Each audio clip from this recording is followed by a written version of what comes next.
Check করে post করবি আগে করবি তা আমাকে তো আবার ভিডিও তুলতে হবে, বলা হবে কেন সব? তখন দেখা গেলো ও কাটবে না বলে আগে থেকে জানি না মানি না চলে গেছি ভিডিও তুলে, ওখানে গিয়ে বাড়ি চলে গেছি, পরে এসে দেখছি ওরকম বলে ফেলেছি, তখন ওই ভিডিওটা ফালতু হয়ে গেল। ও তো ফোনের দিকে তাকিয়ে আছে, অরিজিৎকে বলছি। কিছু কথা তো বলো, এমন কিছু আমাদের এই জমিতে কি বলবো, কিচ্ছু বলতে হবে না। আমার কি ফেসবুক থেকে কাস্টমার নির্ভর করছে নাকি যে বলতে হবে?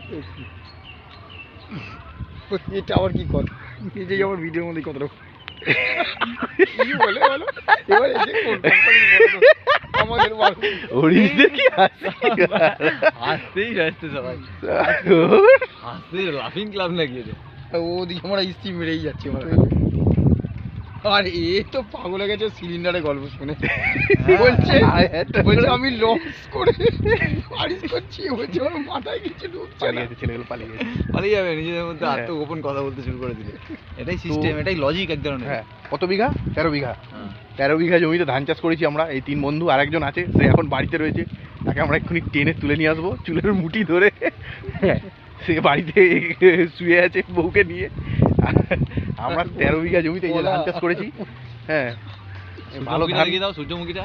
আর একটা সূর্যমুখী চাষ করেছি আমরা, সেটা এদিকে দেখিয়ে দিচ্ছি ঘুরিয়ে। এই যে সূর্যমুখী আছে, সবে লাগলো, ছোট আর এই হ্যাঁ, সূর্যমুখীর মধ্যে মধ্যে কলা গাছের চারা লাগানো আছে। এই সূর্যমুখীটা উঠে যাবে 15 দিন পর, এর নিচে কলা গাছ লাগানো হয়ে গেছে। তো কলা গাছগুলো আমরা দেখাতে পাচ্ছি না এখন, তো তারপর কলা গাছটা ওপেন হয়ে যাবে। কলা গাছটা সূর্যমুখীর মধ্যে এই কারণে লাগিয়েছি, কারণ রোদের তাপটা কলা গাছে ডাইরেক্ট লাগবে না। এই কলা গাছগুলো এখন সূর্যের তাপ সহ্য করবার মতন ক্ষমতা হয়নি, তাই ওর মধ্যে লাগিয়েছি। আর 15 দিন পর যখন এই কলা গাছগুলো পোক্ত হয়ে যাবে, সূর্যের ক্ষমতা সহ্য করবার মতন, সূর্যের তেজ তাপ সহ্য করার ক্ষমতা হয়ে যাবে, তখন সূর্যমুখীটা 15 দিন পর পেকেও যাবে, একবারে কেটে তুলে দেবো। আর কলার মধ্যে এখানে লঙ্কা চাষ করা হবে। আজকে এখানে টিপ টিপ করে বৃষ্টি পড়ছে হালকা হালকা, আমরা এর মধ্যে কলা গাছের মধ্যে আর সূর্যমুখীর মধ্যে লঙ্কা লাগিয়ে দেবো। লঙ্কা 4 মাসের মাথায় উঠে যাবে, তারপর এখানে লাগানো হবে আদা আর হলুদ। আদা আর হলুদ। টাটা সবাইকে।